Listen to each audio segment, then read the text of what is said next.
ವೀಕ್ಷಕರೇ, ಇವತ್ತು ಯಾವ ದಿನ ಅಂತಂದರೆ ನಿಮ್ಮ ಗೃಹಲಕ್ಷ್ಮಿ ಯೋಜನೆಯ 12 ಮತ್ತು 13ನೇ ಕಂತಿನ ಹಣ ನಿಮ್ಮ ಖಾತೆಗಳಿಗೆ ಬರುವಂತಹ ಒಂದು ದಿನವಾಗಿರುತ್ತೆ. ಇವತ್ತು 10:30 ಮೇಲ್ಪಟ್ಟು ಇದು ನಿಮ್ಮ ಖಾತೆಗಳಿಗೆ ಬರಲಿದೆ.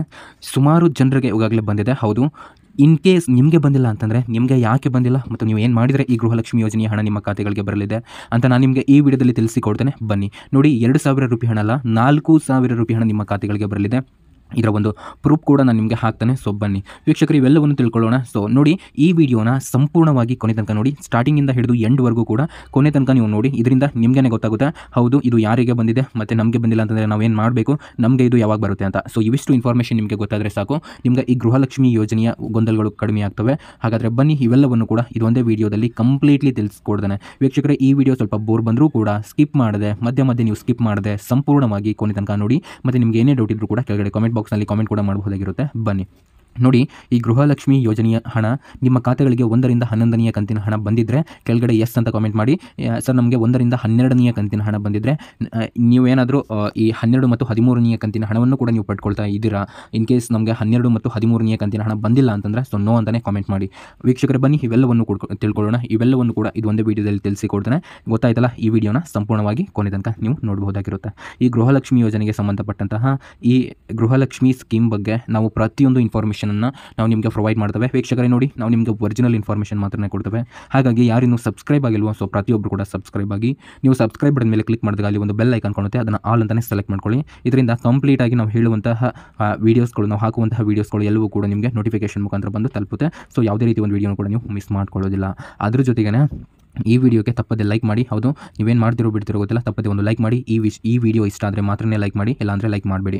ಸೊ ಈ ವಿಡಿಯೋ ಇಷ್ಟ ಆದವರು ಖಂಡಿತ ಲೈಕ್ ಮಾಡಿ. ಹಾಗಾದರೆ ಬನ್ನಿ, ಈ ಗೃಹಲಕ್ಷ್ಮಿ ಯೋಜನೆಗೆ ಸಂಬಂಧಪಟ್ಟಂತಹ ಈ ಒಂದು ಅಪ್ಡೇಟ್ಗಳನ್ನು ತಿಳ್ಕೊಳ್ತಾ ಹೋಗೋಣ. ನೋಡಿ, ಲಕ್ಷ್ಮೀ ಹೆಬ್ಬಾಳ್ಕರ್ ಮೇಡಮ್ ಅವರು ಒಂದು ಮಾತನ್ನು ತಿಳಿಸ್ತಾರೆ. ನಮಗೆ ಈ ಗೃಹಲಕ್ಷ್ಮಿ ಯೋಜನೆಯ ಹಣ ಹಾಕಲಿಕ್ಕೆ ಸ್ವಲ್ಪ ತಾಂತ್ರಿಕ ದೋಷಗಳಿಂದ ಸ್ವಲ್ಪ ಪ್ರಾಬ್ಲಮ್ ಆಗ್ತಾ ಇದೆ ಅಂತ. ಇದಕ್ಕೆ ಈ BJP ಮತ್ತು JDS ಸರ್ಕಾರ ಹೇಳುತ್ತೆ, ಇದು ಯಾವುದೇ ರೀತಿ ತಾಂತ್ರಿಕ ದೋಷ ಅಲ್ಲ, ಇವ್ರ ಬಳಿ ಹಣ ಇಲ್ಲ, ಇವ್ರ ಬಳಿ ದುಡ್ಡಿಲ್ಲ, ಹಾಗಾಗಿ ಈ ಗೃಹಲಕ್ಷ್ಮಿ ಯೋಜನೆಯ ಹಣವನ್ನು ಹಾಕ್ತಾ ಇಲ್ಲ ಇವರು ಅಂತ ಈ ಕಾಂಗ್ರೆಸ್ ಮತ್ತು JDS ತಿಳಿಸ್ತಾ ಇದೆ. ಅಂತಂದರೆ ಒಂದು ಟೀಕೆನೂ ಕೂಡ ಮಾಡ್ತಾ ಇದೆ. ಆದರೆ ಇಲ್ಲಿ ಗಮನಿಸಬೇಕಾದಂತಹ ವಿಷಯ ಏನು ಅಂತಂದರೆ, ನಿಮಗೆ 1ರಿಂದ 10ನೇ ಕಂತಿನ ಹಣ ನೋಡಿ, 1ರಿಂದ 10ನೇ ಕಂತಿನ ಹಣ ಮಾತ್ರನೇ ಬಂದಿತ್ತು. ಮತ್ತು ನಿಮಗೆ ಈ ಲೋಕಸಭಾ ಎಲೆಕ್ಷನ್ ಮುಗಿದ ನಂತರನೂ ಕೂಡ ನಿಮಗೆ 1 ಕಂತಿನ ಹಣ ಬಂತು. ಅದು 12ನೇ ಕಂತಿನ ಹಣ ನಿಮ್ಮ ಖಾತೆಗಳಿಗೆ ಬಂತು. ವೀಕ್ಷಕರೇ, ಯಾರೇನು ಲೈಕ್ ಮಾಡಿಲ್ಲ ಪ್ರತಿಯೊಬ್ಬರು ಕೂಡ ಲೈಕ್ ಮಾಡಿ. ಈ 11ನೇ ಕಂತಿನ ಹಣ ಬಂದ ನಂತರ ನಿಮ್ಮ ಖಾತೆಗಳಿಗೆ ಜುಲೈ ಮತ್ತು ಆಗಸ್ಟ್ ತಿಂಗಳಿನ ಹಣ ಬರಬೇಕಾಗಿತ್ತು. ಅದು 12 ಮತ್ತು 13ನೇ ಕಂತಿನ ಹಣ ಆಗಿತ್ತು. ಆ 12 ಮತ್ತು 13ನೇ ಕಂತಿನ ಹಣ ನಿಮ್ಮ ಖಾತೆಗಳಿಗೆ ಬಂದು ಕೆಲವೊಂದಿಷ್ಟು ಸಮಯಗಳು ಈಗಾಗಲೇ ಆಗಬೇಕಾಗಿತ್ತು. ಆದರೆ ಇನ್ನೂ ಕೂಡ ಇವರು ಯಾವುದೇ ರೀತಿ ಹಣವನ್ನು ನಿಮ್ಮ ಖಾತೆಗಳಿಗೆ ಹಾಕಿಲ್ಲ ಸ್ನೇಹಿತರೆ. ಯಾಕೆ ಹಾಕಿಲ್ಲ ಅಂತ ನೋಡಿದಾಗ ಅವ್ರು ಹೇಳ್ತಾರೆ, ಲಕ್ಷ್ಮೀ ಹೆಬ್ಬಾಳ್ಕರ್ ಮೇಡಮ್ ಅವರು, ಕೆಲವೊಂದಿಷ್ಟು ತಾಂತ್ರಿಕ ದೋಷದ ಒಂದು ಸಮಯ ನಮಗೆ ಉಂಟಾಗಿತ್ತು, ಆದ ಕಾರಣ ಮಹಿಳೆಯರ ಖಾತೆಗಳಿಗೆ ಹಣವನ್ನು ಹಾಕಲಿಕ್ಕೆ ಜಮೆ ಆಗ್ತಾ ಇಲ್ಲ ಅಂತ. ಆದರೆ ಲಕ್ಷ್ಮೀ ಹೆಬ್ಬಾಳ್ಕರ್ ಮೇಡಮ್ ಅವರು ಒಂದು ಇಂಪಾರ್ಟೆಂಟ್ ಅಪ್ಡೇಟನ್ನು ಕೊಟ್ಟರು. ಏನಂತಂದರೆ ನೋಡಿ, ಈ PM ಕಿಸಾನ್ ಆಗಲಿ ಮತ್ತು ರೈತರ ಬೆಳೆ ಹಣ ಆಗಲಿ ಇನ್ನೂ ರೀತಿಯ ಹಣ ಹಾಕಬೇಕು ಅಂತಂದರೆ ಇವರು ಹಣವನ್ನು ಇವತ್ತು ಹಾಕಲಿಕ್ಕೆ ಸ್ಟಾರ್ಟ್ ಮಾಡಿದ್ದಾರೆ ಅಂತಂದರೆ ಇವರು 2 ತಿಂಗಳುಗಳಾದರೂ ಇನ್ನೂ ಹಾಕ್ತಾನೆ ಇರ್ತಾರೆ. ಅಂಥದ್ರಲ್ಲಿ ನಾವು ಗೃಹಲಕ್ಷ್ಮಿ ಯೋಜನೆಯ ಹಣವನ್ನು ಅವರೆಷ್ಟು ಹಾಕ್ತಾರೆ, ನಾವು ಅಷ್ಟೇ ಕೂಡ ಹಾಕ್ತಾ ಇದ್ದಾವೆ. ಆದರೆ ನಾವು ಕೂಡ ಇದೆಲ್ಲ ಹಣವನ್ನು 25,000 ಕೋಟಿ ಹಣವನ್ನು ನಾವು ಒಂದೇ ಬಾರಿಗೆ ಹಾಕಲಿಕ್ಕೆ ಆಗೋದಿಲ್ಲ. ಹಾಗಾಗಿ ಹಂತವಾಗಿ ತಿಂಗಳು ಹಾಕಂತ ಹೋಗ್ತಾ ಇದ್ದಾವೆ. ಆದರೂ ಕೂಡ ಇಲ್ಲಿ ಕೆಲವೊಂದಿಷ್ಟು ತಾಂತ್ರಿಕ ದೋಷ ಉಂಟಾಗ್ತಾ ಇದೆ. ಹಾಗಾಗಿ ನಮ್ಮ ಖಾತೆಗಳಿಗೆ ಹಣ ಬಂದಿರಲಿಲ್ಲ ಅಂತ, ನಿಮ್ಮ ಖಾತೆಗಳಿಗೆ ಹಣವನ್ನು ಹಾಕಲಿಕ್ಕೆ ಆಗಲಿಲ್ಲ ಅಂತ ಲಕ್ಷ್ಮೀ ಹೆಬ್ಬಾಳ್ಕರ್ ಮೇಡಮ್ ಅವರು ಅಪ್ಡೇಟನ್ನು ಕೊಟ್ಟರು. ಆದರೆ ಇಲ್ಲಿ ಗಮನಿಸಬೇಕಾದಂಥ ವಿಷಯ ಏನು ಅಂತಂದರೆ, ಇವರು ಒಂದೇ ವಾರದಲ್ಲಿ ನಾವು ಹಣವನ್ನು ಹಾಕಲಿಕ್ಕೆ ಸ್ಟಾರ್ಟ್ ಮಾಡಿದ್ದೇವೆ ಅಂತ ಹೇಳಿದರು. ಸೊ ಅದೇ ಮಾತಿನ ಪ್ರಕಾರ ಇವರು ಹಣವನ್ನು ಹಾಕಲಿಕ್ಕೆ ಸ್ಟಾರ್ಟ್ ಮಾಡಿದಾರಾ ಅಂತ ನೋಡಿದಾಗ ಸ್ನೇಹಿತರೆ ಗೊತ್ತಾಯಿತು, ಹೌದು ಇವರು ಹಣವನ್ನು ಹಾಕಲಿಕ್ಕೆ ಸ್ಟಾರ್ಟ್ ಮಾಡಿದ್ದಾರೆ. ಬಟ್ ಇಲ್ಲಿ ನಾನು ಹೇಳ್ತಾನೆ ನಿಮಗೆ, ನಾನು ಹಿಂದಿನ ವೀಡಿಯೋದಲ್ಲೂ ಕೂಡ ಹೇಳಿದ್ದೆ, ಇವರು 100ರಲ್ಲಿ 10 ಜನರು 20 ಜನರು ಈ ಥರ ಹಾಕ್ತಾ ಹೋಗ್ತಾ ಇದ್ದಾರೆ. ಒಂದು ಉದಾಹರಣೆ ಕೊಟ್ಟು ನಾನು ಹೇಳ್ತಾ ಇದ್ದೇನೆ. ಒಂದು 100 ಜನ ಮಹಿಳೆಯರಿದ್ದಾರೆ ಅಂತಂದರೆ ಆ 100 ಜನ ಮಹಿಳೆಯರಿಗೆ ಹಿಂದೆಲ್ಲ 100ಕ್ಕೆ 100 ಜನ ಅಥವಾ 100ಕ್ಕೆ 95 ಜನರಿಗೆ ಹಾಕ್ತಾ ಇದ್ರು. ಆದರೆ ಇವಾಗ 100ಕ್ಕೆ 10ರಿಂದ 20 ಮಹಿಳೆಯರಿಗೆ ಮಾತ್ರನೇ ಹಾಕ್ತಾ ಇದ್ದಾರೆ. ಹಾಗಂತ ನೀವು ಕೇಳ್ಬೋದು ಇವ್ರು ಹಣವನ್ನು ಹಾಕೋದಿಲ್ಲ ಅಂತ. ವೀಕ್ಷಕರೇ, ಖಂಡಿತ ಹಾಕ್ತಾರೆ, ಆದರೆ ವೇಟ್ ಮಾಡಬೇಕು ಅಷ್ಟೇ. ಹೌದು, ಇವ್ರು ಹೇಳ್ದಂಗೆ ಕೆಲವೊಂದಿಷ್ಟು ತಾಂತ್ರಿಕ ದೋಷಗಳು ಉಂಟಾಗ್ತವೆ, ಇದೆಲ್ಲ ಕಾಮನ್ನು. ಆದರೆ ಇಲ್ಲಿ ಒಂದೇ ದಿನವೇ ಹಾಕಲಿಕ್ಕೆ ಸ್ವಲ್ಪ ಕಷ್ಟ ಆಗುತ್ತೆ. ಹಾಗಾಗಿ ಇವ್ರೇನು ಮಾಡ್ತಾರೆ, 100ರಲ್ಲಿ ಒಂದು 20 ಮಹಿಳೆಯರಿಗೆ ಇವತ್ತು, ಮತ್ತು ಒಂದು 20 ಮಹಿಳೆಯರಿಗೆ ನಾಡಿದ್ದು, ಅಂತಂದರೆ ಇಲ್ಲಿ 40 ಜನ ಮಹಿಳೆಯರಿಗೆ ಹಾಕಿದ್ರು. ಮತ್ತು ನಾಡಿದ್ದು ಇಲ್ಲಿ 60 ಜನರು, ಮತ್ತು ಹಾಗೆ ಒಂದು 5ರಿಂದ 6 ದಿನಕ್ಕಾಗಿ ಇಲ್ಲಿ ಒಂದು ಊರು ಅಥವಾ ಒಂದು ಜಿಲ್ಲೆ ಅಥವಾ ಒಂದು ತಾಲೂಕಿನ ಮಹಿಳೆಯರಿಗೆ ಇದು ಜಮೆ ಆಗುತ್ತೆ. ಸೊ ಹಾಗಾಗಿ ನಿಮಗೆ ಒಂದೇ ದಿನ ಇದು ಎಲ್ಲರಿಗೂ ಕೂಡ ಜಮೆ ಆಗೋದಿಲ್ಲ. ಸೊ ಇದೊಂದು ಅಫಿಷಿಯಲ್ ಆಗಿ ಒಂದು ನ್ಯೂಸ್ ಆಗಿರುತ್ತೆ. ಸೊ ಇದನ್ನು ನೀವು ಗಮನದಲ್ಲಿ ಇಟ್ಕೊಳ್ಬೇಕಾಗುತ್ತೆ. ಸೊ ಯಾರಿನ್ನೂ ಲೈಕ್ ಮಾಡಿಲ್ಲ ಪ್ರತಿಯೊಬ್ಬರು ಕೂಡ ಲೈಕ್ ಮಾಡಿ ಸ್ನೇಹಿತರ ವಿಡಿಯೋಗೆ. ಹಾಗಾದರೆ ಬನ್ನಿ ಸರ್, ಇದು ನಮಗೆ ಯಾಕೆ ಬಂದಿಲ್ಲ ಅಂತ ನೀವು ಕೇಳೋದಾದರೆ ನಾನು ಇವಾಗ ಇಷ್ಟೆಲ್ಲ ಆನ್ಸರ್ ಮಾಡಿದ್ದೇನೆ. ಹಾಗಾದರೆ ಇದು ಯಾವಾಗ ಬರುತ್ತೆ ಅಂತ ನೀವು ಕೇಳಬಹುದು. ಇದಕ್ಕೆ ಉತ್ತರವನ್ನು ನೀಡ್ತೇನೆ. ಬನ್ನಿ ನೋಡಿ, ಈ ಗೃಹಲಕ್ಷ್ಮಿ ಯೋಜನೆಯ ಹಣ ನಿಮಗೆ ಯಾವಾಗ ಬರುತ್ತೆ ಅಂತಂದರೆ, ನೋಡಿ, ಈ ಗೃಹಲಕ್ಷ್ಮಿ ಯೋಜನೆಯ ಹಣ ಇದು ಮೊನ್ನೆಯಿಂದನೇ ಅಂತಂದರೆ ಸುಮಾರು 4 ರಿಂದ 5 ದಿನಗಳ ಮೇಲೆ ಆಯಿತು ಈ ಗೃಹಲಕ್ಷ್ಮಿ ಯೋಜನೆಯ ಹಣ ಮಹಿಳೆಯರ ಖಾತೆಗಳಿಗೆ ಜಮೆ ಆಗ್ತಾ ಹೋಯಿತು. ಓಂ ಶ್ರೀ ಸಿಗಂದೂರು ಚೌಡೇಶ್ವರಿ ಜ್ಯೋತಿಷಾಲಯ ಪಂಡಿತ್ ಶ್ರೀಕಾಂತ್ ಆಚಾರ್ಯ ಇವರು ನಿಮ್ಮ ಜೀವನದಲ್ಲಿ ಏನೇ ಸಮಸ್ಯೆಗಳಿದ್ರೂ ಕೂಡ ಫೋನಿನ ಮುಖಾಂತರ ಶಾಶ್ವತವಾಗಿ ಪರಿಹಾರವನ್ನು ನೀಡ್ತಾರೆ.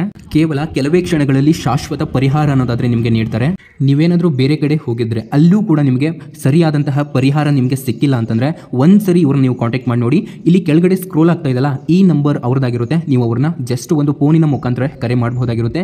ಎಲ್ಲೂ ಕೂಡ ಓಡಾಡುವಂತಹ ಅವಶ್ಯಕತೆ ಇಲ್ಲ. ಸೊ ಇದರಿಂದ ನಿಮಗೆ ಒಂದು ಶಾಶ್ವತ ಪರಿಹಾರ ಅನ್ನೋದಾದರೆ ಸಿಗುತ್ತೆ. ಕೆಳಗಡೆ ಅವ್ರ ನಂಬರ್ ಇದೆ ನೋಡಿ. ಸುಮಾರು 4,000 ರೂಪಾಯಿ ಹಣ ಮಹಿಳೆಯರ ಖಾತೆಗಳಿಗೆ ಜಮೆ ಆಗ್ತಾನೆ ಬರ್ತಾ ಇದೆ. ಆದರೆ ಇದು ಎಲ್ಲ ಮಹಿಳೆಯರಿಗೆ ಜಮೆ ಆಗ್ತಾ ಇಲ್ಲ. ಸೊ ಕೆಲವೊಂದಿಷ್ಟು ಮಹಿಳೆಯರಿಗೆ ಜಮೆ ಆಗ್ತಾ ಇದೆ, ಇನ್ನು ಕೆಲವೊಂದಿಷ್ಟು ಮಹಿಳೆಯರಿಗೆ ಜಮೆ ಆಗ್ತಾ ಇಲ್ಲ. ಹಾಗಂತ ನೀವು ಕೇಳಬಹುದು ನಮಗೆ ಇದು ಜಮೆ ಆಗೋದಿಲ್ಲ ಅಂತ. ಸೊ ಖಂಡಿತ ಜಮೆ ಆಗುತ್ತೆ. ಯಾವಾಗ ಜಮೆ ಆಗುತ್ತೆ ಸರ್? ಓಕೆ, ಇದ್ರ ಬಳಿ ನಾನು ಆನ್ಸರ್ ಮಾಡ್ತಾನೆ ನೋಡಿ. ನಿಮ್ಮ ಅಕ್ಕಪಕ್ಕದ ಮನೆಯವರಿಗೆ ಬಂದಿತ್ತು ಅಂತಂದರೆ ಸೊ ನಿಮಗೂ ಕೂಡ ಇವತ್ತಿಲ್ಲ ನಾಳೆ ಬಂದೇ ಬರುತ್ತೆ. ಎಕ್ಸಾಕ್ಟ್ ಡೇಟನ್ನು ತಿಳಿಸ್ಲಿಕ್ಕೆ ಬರೋದಿಲ್ಲ. ಸೊ ದಯವಿಟ್ಟು ವೇಟ್ ಮಾಡಬೇಕಾಗುತ್ತೆ. ಇನ್ ಕೇಸ್ ಅವ್ರಿಗೂ ಬಂದಿಲ್ಲ ನಮಗೂ ಬಂದಿಲ್ಲ ಅಂತಂದರೆ ಗೃಹಲಕ್ಷ್ಮಿ ಹಣನೇ ಬರೋದಿಲ್ಲ ಅಂತ ನೀವು ಕೇಳ್ಬೋದು. ಖಂಡಿತ ಬರುತ್ತೆ, ಬಟ್ ಸ್ವಲ್ಪ ಲೇಟಾಗಿ ನಿಮಗೆ ಬರುತ್ತೆ.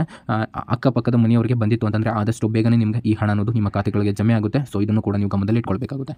ಸ್ನೇಹಿತರೆ, ಈ ವಿಡಿಯೋ ನಿಮಗೆ ಇಷ್ಟ ಆಗಿದೆ ಅಂತ ನಾನು ಅಂದ್ಕೊಂಡಿದ್ದೇನೆ. ಕೆಲವೊಂದಿಷ್ಟು ಇನ್ಫಾರ್ಮೇಷನ್ಗಳನ್ನಾದರೂ ನೀವು ಸರಿಯಾಗಿ ತಿಳ್ಕೊಂಡಿದ್ದೀರಾ ಅಂತ ನಾನು ಅಂದ್ಕೊಂಡಿದ್ದೇನೆ. ಅದೇ ರೀತಿ ಈ ಗೃಹಲಕ್ಷ್ಮಿ ಯೋಜನೆಗೆ ಸಂಬಂಧಪಟ್ಟಂತಹ ಅನೇಕ ಮಾಹಿತಿಯನ್ನು ನಾವು ನಿಮಗೆ ತಿಳಿಸ್ತವೆ. ಇದ್ರ ಜೊತೆಗೆ ರೇಷನ್ ಕಾರ್ಡ್ ಅಪ್ಡೇಟ್. ಸೊ ವಿಡಿಯೋನ ಸಂಪೂರ್ಣವಾಗಿ ನೋಡಿ. ರೇಷನ್ ಕಾರ್ಡ್ ಅಪ್ಡೇಟನ್ನು ಯಾವಾಗ ಬಿಡ್ತಾರೆ, ರೇಷನ್ ಕಾರ್ಡ್ ಹೊಸದಾಗಿ ಮಾಡಿಸ್ಲಿಕ್ಕೆ ಯಾವಾಗ ಬಿಡ್ತಾರೆ ಅಂತ ಕೇಳ್ತಾ ಇದ್ರಿ. ಸೊ ಅಂಥವ್ರಿಗೂ ಕೂಡ ನೀವು ಈ ವಿಡಿಯೋನ ಶೇರ್ ಮಾಡ್ಬೋದು. ನೋಡಿ, ರೇಷನ್ ಕಾರ್ಡ್ ಅಪ್ಡೇಟನ್ನು ಅಥವಾ ಹೊಸ ರೇಷನ್ ಕಾರ್ಡನ್ನು ಮಾಡಿಸ್ಲಿಕ್ಕೆ ಇದೇ ಒಂದು ತಿಂಗಳ ಒಂದು ಕೊನೆಯ ವಾರದಲ್ಲಿ ಬಿಡುತ್ತಾರೆ ಅಂತ ಹೇಳಲಾಗುತ್ತಿದೆ. ಸೊ ಒಂದು ನೋಡೋಣ, ಈ ತಿಂಗಳು ಆಲ್ಮೋಸ್ಟ್ ಇವರು ಬಿಡುವಂತಹ ಸಾಧ್ಯತೆ ತುಂಬಾ ಇದೆ. ಇಲ್ಲಿ ಇನ್ನೂ ಒಂದು ಅಪ್ಡೇಟ್ ಏನಂತಂದರೆ ಅನ್ನಭಾಗ್ಯ ಯೋಜನೆಗೆ ಸಂಬಂಧಪಟ್ಟಂತಹ ಅಪ್ಡೇಟು. ಇಲ್ಲಿ ನಿಮ್ಮ ಗೃಹಲಕ್ಷ್ಮಿ ಯೋಜನೆಯ ಹಣ ಇದು 2 ತಿಂಗಳಿನ ಹಣ ಬರಬೇಕಾಗಿತ್ತು. ಆದರೆ ಈ ಅನ್ನಭಾಗ್ಯ ಯೋಜನೆಯ ಹಣ ಎಷ್ಟು ತಿಂಗಳಿನ ಹಣ ನಿಮಗೆ ಬರಬೇಕಾಗಿತ್ತು ಅಂತ ದಯವಿಟ್ಟು ಕಾಮೆಂಟ್ ಮಾಡಿ. ಇದನ್ನಂತೂ ನೀವು ಕಾಮೆಂಟ್ ಮಾಡಲೇಬೇಕು. ಸೊ ಈ ವಿಡಿಯೋನ ಪ್ರತಿಯೊಬ್ಬರಿಗೂ ಕೂಡ ಶೇರ್ ಮಾಡಿ. ನಿಮಗೆ ಈ ಅನ್ನಭಾಗ್ಯ ಯೋಜನೆಯ ಹಣ ಇಲ್ಲಿ ಕೆಲವೊಂದಿಷ್ಟು ಮಹಿಳೆಯರು ಹೇಳ್ತಾರೆ ನಮಗೆ ಇನ್ನೂ 1 ತಿಂಗಳಿನ ಹಣ ನಮ್ಮ ಖಾತೆಗಳಿಗೆ ಬರಬೇಕು ಅಂತ. ಕೆಲವೊಂದಿಷ್ಟು ಮಹಿಳೆಯರು ಹೇಳ್ತಾರೆ ಇನ್ನೂ 2 ತಿಂಗಳಿನ ಹಣ ನಮ್ಮ ಖಾತೆಗಳಿಗೆ ಬರಬೇಕಾಗಿತ್ತು ಅಂತ. ಇನ್ನು ಕೆಲವೊಂದಿಷ್ಟು ಮಹಿಳೆಯರು ಹೇಳ್ತಾರೆ ನಮಗೆ 2 ರಿಂದ 3 ಅಥವಾ 3 ರಿಂದ 4 ತಿಂಗಳ ಹಣ ನಮ್ಮ ಖಾತೆಗಳಿಗೆ ಬರಬೇಕಾಗಿತ್ತು. ನಾವು ಪ್ರತಿ ತಿಂಗಳು ಕೂಡ ರೇಷನನ್ನು ತೊಗೊಂಡು ಬಂದಿದ್ದೇವೆ, ಆದರೂ ಕೂಡ ನಮಗೆ ಹಣ ಅನ್ನೋದು ಜಮೆ ಆಗಿಲ್ಲ. ಇದು ಯಾವಾಗ ಜಮೆ ಆಗುತ್ತೆ? ಸೊ ಇದು ಜಮೆ ಆಗುತ್ತಾ ಇಲ್ಲ ಅಂತ ನೀವು ಕೇಳ್ತಾ ಇದ್ರಿ. ಖಂಡಿತ ಇದು ಜಮೆ ಆಗುತ್ತೆ. ಸೊ ದಯವಿಟ್ಟು ವೇಟ್ ಮಾಡಿ. ಈ ಪೆಂಡಿಂಗ್ ಹಣದ ಬಗ್ಗೆ ಮಾತನಾಡೋದಾದರೆ ನೋಡಿ, ನಿಮಗೆ ಪೆಂಡಿಂಗ್ ಹಣನೂ ಕೂಡ ಜಮೆ ಆಗುತ್ತೆ. ಇದ್ರ ಜೊತೆಗೆ ಯಾವಾಗ ಜಮೆ ಆಗುತ್ತೆ ಅಂತ ನೀವು ಕೇಳ್ಬೋದು. ನಿಮಗೆ ನೀವೇನು ಈ ತಿಂಗಳಿದೆಯಲ್ಲ, ಸೊ ಈ ತಿಂಗಳ ಎಂಡ್ ಒಳಗಡೆ ನಿಮಗೆ ಈ ಪೆಂಡಿಂಗ್ ಹಣ ಅನ್ನೋದು ಎಲ್ಲವೂ ಕೂಡ ನಿಮ್ಮ ಖಾತೆಗಳಿಗೆ ಜಮೆ ಆಗುತ್ತೆ. ಹಾಗಾದರೆ ನೀವು ಕೇಳ್ಬೋದು ಈ ಪೆಂಡಿಂಗ್ ಹಣ ಅನ್ನೋದು ಯಾವ ಒಂದು ತಿಂಗಳಿನ ಹಣ ಅಂತ. ನಿಮಗೆ ಯಾವ ಒಂದು ತಿಂಗಳಿನ ಹಣ ಅಂತಂದರೆ ಹಿಂದೆ ನಿಮಗೆ ಬಂದಿಲ್ವೋ ಆ ಒಂದು ತಿಂಗಳ ಹಣನೇ ಪೆಂಡಿಂಗ್ ಹಣ ಅಂತ ಕರೀತಾರೆ. ಸೊ ಆ ಹಣ ಆದಷ್ಟು ಬೇಗ ನಿಮ್ಮ ಖಾತೆಗಳಿಗೂ ಕೂಡ ಬರಲಿದೆ ಅಂತಲೇ ಒಂದು ಅಪ್ಡೇಟ್ ಇದೆ. ಅದ್ರ ಜೊತೆಯೇ ಗೃಹಲಕ್ಷ್ಮಿ ಯೋಜನೆಯ ಪೆಂಡಿಂಗ್ ಹಣದ ಬಗ್ಗೆ ಕೂಡ ಮಾತನಾಡೋಣ. ಈ ಗೃಹಲಕ್ಷ್ಮಿ ಯೋಜನೆಯ ಪೆಂಡಿಂಗ್ ಹಣ ಸರ್ ಇದು ಜಮೆ ಆಗುತ್ತೆ ಇಲ್ವಾ? ನಮಗೆ 4 ಕಂತಿನ ಹಣ ಮಾತ್ರ ಬಂದಿದೆ, 5 ಕಂತಿನ ಹಣ ಮಾತ್ರ ಬಂದಿದೆ. ನಮಗೆ ಸ್ಟಾರ್ಟಿಂಗಿಂದನೂ ಕೂಡ ಯಾವುದೇ ಒಂದು ಕಂತಿನ ಹಣ ಕೂಡ ಬಂದಿಲ್ಲ ಅಂತ ನೀವು ಕೇಳಬಹುದು. ಅದಕ್ಕೆ ನೋಡಿ ನಾನು ಆನ್ಸರ್ ಮಾಡ್ತೇನೆ. ನಿಮಗೆ ಯಾವ ಒಂದು ಕಂತಿನ ಹಣ ಬಂದಿಲ್ವೋ ಸೊ ಅವತ್ತು ನೀವು ಅಪ್ಲಿಕೇಶನನ್ನು ಹಾಕಬೇಕಾಗಿತ್ತು. ಸ್ವಲ್ಪ ದಿನ ಕಾಯ್ದುಬಿಟ್ಟು ಆಮೇಲೆ ಮತ್ತೊಮ್ಮೆ ನೀವು ಅಪ್ಲಿಕೇಶನನ್ನು ಹಾಕಬೇಕಾಗಿತ್ತು. ಆದರೂ ಕೂಡ ನಿಮಗೆ ಇದು ಬಂದಿಲ್ಲ ಅಂತಂದರೆ ಸೊ ದಯವಿಟ್ಟು ವೇಟ್ ಮಾಡಿ, ನಿಮಗೆ ಬರುವಂತಹ ಸಾಧ್ಯತೆ ಇದೆ. ಯಾಕಂತಂದರೆ ಮೊನ್ನೆ ಹಾವೇರಿ ಡಿಸ್ಟಿಕ್ಕಿನ ಒಬ್ಬ ಮಹಿಳೆಯರಿಗೆ ಒಂದೇ ಬಾರಿಗೆ ತುಂಬ ಹಣ ಕೂಡ ಬಂತು. ಸೊ ಹಾಗಾಗಿ ನೀವು ವೇಟ್ ಮಾಡಬೇಕಾಗುತ್ತೆ. ನಿಮಗೆ ಯಾವ ಒಂದು ನಿಮ್ಮ ಲಕ್ ಇತ್ತು ಅಂತಂದರೆ ಎಲ್ಲ ಹಣನೂ ಕೂಡ ಒಂದೇ ಬಾರಿಗೆ ಬರುತ್ತೆ. ಸೊ ದಯವಿಟ್ಟು ವೇಟ್ ಮಾಡಿ. ಸೊ ಈ ವಿಡಿಯೋನ ಎಲ್ಲರಿಗೂ ಕೂಡ ಶೇರ್ ಮಾಡಿ. ಏನೇ ಡೌಟ್ ಇದ್ದರೂ ಕೂಡ ಕೆಳಗಡೆ ಕಾಮೆಂಟ್ ಬಾಕ್ಸ್ನಲ್ಲಿ ಕಾಮೆಂಟ್ ಕೂಡ ಮಾಡಬಹುದಾಗಿರುತ್ತೆ. ಹಾಗೆ ಈ ಗೃಹಲಕ್ಷ್ಮಿ ಯೋಜನೆಗೆ ಸಂಬಂಧಪಟ್ಟಂತಹ ಹಾಗೂ ಅನ್ನಭಾಗ್ಯ ಯೋಜನೆಗೆ ಸಂಬಂಧಪಟ್ಟಂತಹ ಮತ್ತು ಈ ಲೇಬರ್ ಕಾರ್ಡ್ ಅಂತ ಹೇಳ್ತಾರೆ ಅಂತಂದರೆ ಕಟ್ಟಡ ಕಾರ್ಮಿಕರ ಕಾರ್ಡು. ಈ ಕಟ್ಟಡ ಕಾರ್ಮಿಕರ ಕಾರ್ಡ್ಗೆ ಒಂದು ಇಂಪಾರ್ಟೆಂಟ್ ಅಪ್ಡೇಟ್ ಬಂದಿದೆ. ಅದ್ರ ಬಗ್ಗೆ ವಿಡಿಯೋ ಮಾಡಬೇಕಾ ಬೇಡವಾ ಅಂತ ನಾನು ನಿಮ್ಮನ್ನ ಇವಾಗ ಕೇಳ್ತಾನೆ. ಸೊ ನೀವು ಮಾಡಿ ಅಂದರೆ ಮಾತ್ರನೇ ಮಾಡ್ತಾನೆ, ಇಲ್ಲ ಅಂದರೆ ಮಾಡೋದಿಲ್ಲ. ಬಿಕಾಸ್ ನಾವು ಕೂಡ ತುಂಬ ಶ್ರಮಪಟ್ಟು ವಿಡಿಯೋ ಮಾಡಬೇಕಾಗುತ್ತೆ. ಹಾಗಾಗಿ ಕೇಳ್ತಾ ಇರೋದು ಆ ಲೇಬರ್ ಕಾರ್ಡ್ಗೆ ಸಂಬಂಧಪಟ್ಟಂತಹ ಒಂದು ಇಂಪಾರ್ಟೆಂಟ್ ಅಪ್ಡೇಟ್ ಬಗ್ಗೆ ವಿಡಿಯೋ ಮಾಡಿ ಅಂದರೆ ಮಾತ್ರ ಮಾಡ್ತಾನೆ. ಸೊ ಕೆಳಗಡೆ ಆದಷ್ಟು ತುಂಬ ಜನರು ಹೌದು ಲೇಬರ್ ಕಾರ್ಡ್ಗೆ ಸಂಬಂಧಪಟ್ಟಂತಹ ವಿಡಿಯೋನ ನೀವು ಮಾಡಿ ಅಂತ ಹೇಳಿ ನಾನು ನೀವೆಲ್ಲರೂ ಕಾಮೆಂಟ್ ಮಾಡಿದರೆ ಮಾತ್ರನೇ ಮಾಡ್ತಾನೆ, ಇಲ್ಲಾಂದರೆ ಮಾಡೋದಿಲ್ಲ. ಸೊ ಅಟ್ಲೀಸ್ಟ್ ಎಲ್ಲರೂ ಅಲ್ಲ ಸ್ವಲ್ಪ ಜನರು ಕಾಮೆಂಟ್ ಕೂಡ ಮಾಡಬಹುದಾಗಿರುತ್ತೆ, ಆದರೂ ಕೂಡ ನಾನು ಮಾಡ್ತಾನೆ. Okay, thank you.